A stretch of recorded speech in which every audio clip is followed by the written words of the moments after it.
So my initial thought in this edition of the playoff rankings is just kind of a shaking my head type of deal. Like, they did it again.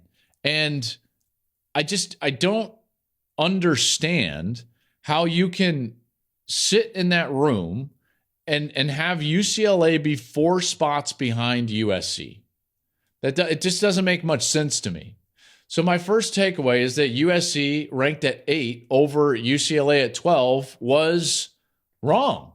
There's kind of no other way to put it. And I think it's an oversight. Now, they corrected their oversight from a week ago when they put TCU now all the way up at 4.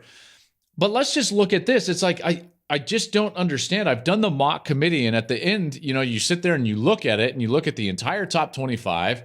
And if anyone has an objection, it's kind of like a wedding. It's like, speak now or forever hold your peace. Like, how does someone not raise their hand and say, like, hey, like, we probably should revisit UCLA 4 spots behind USC?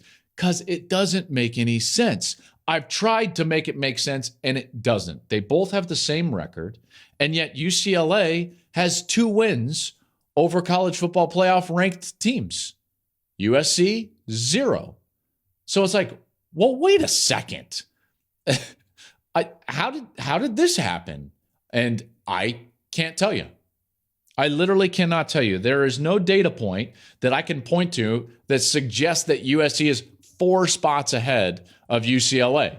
Now, if you got into the nitty-gritty and they were right next to each other and you ranked USC ahead of UCLA and you just said, like, I think Caleb Williams is just better.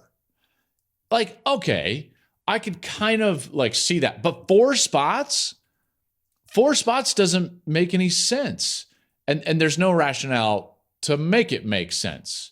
I started with the most obvious, which was that UCLA has 2 ranked wins. That's 2 more ranked wins than USC has. Okay, they've each taken a loss. And by the way, both of those losses in tough places to play against very good opponents. But by the committee's own rankings, UCLA's loss better than USC's loss. So, like, okay, so then I start looking through, like, oh, what does the numbers suggest about these 2 teams? And what you'll find is they're incredibly similar statistically. There's very few numbers that you can make a case in a strong sense for one over the other. Okay, so there's these 2 teams that are statistically virtually identical. Both of them don't play great on defense. They've got good offenses. They've got good quarterbacks. Like all of these things. None of it makes any sense. In fact, the only thing that I landed on was really the issue that USC's defense in a recent issue is playing much worse over the last 3 games than what UCLA's is. In fact, in the last 3 games, USC's defense has given up 524 yards a game and 38 points per game. So, like, that's a problem. So that's the only, like, real outlier is you had to take a chunk of the season and look at how they're playing right now, and that actually favors UCLA. And yet UCLA's 4 spots behind them? Like, wait, why would the committee discount the wins in their own rankings? I could not figure it out. UCLA has 2 better wins. They have a better loss. This feels all over again like brand bias. And I know UCLA fans aren't going to want to hear that, but USC kind of carries the day as far as brand goes, right? And I know both of you all are headed over to the Big Ten, but the bottom line for me is that this was a ranking about Lincoln Riley, about perception, about Caleb Williams, and the logo on the side of the helmet.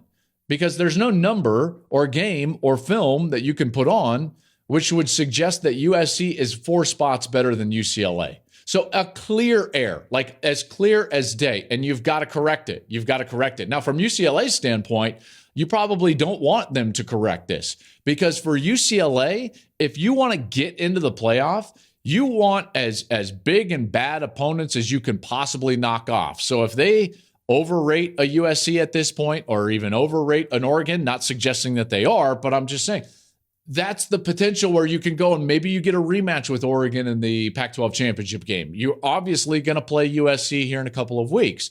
So from UCLA's perspective, you don't mind this. All I'm saying from a consistency standpoint is it doesn't make sense. and I can't make it make sense. So that was my first takeaway. Hey, thanks for watching. If you enjoy that clip, make sure you click subscribe somewhere down here. From game highlights to exclusive interviews and rankings, we've got everything you need as a college football fan right here, College Football on Fox.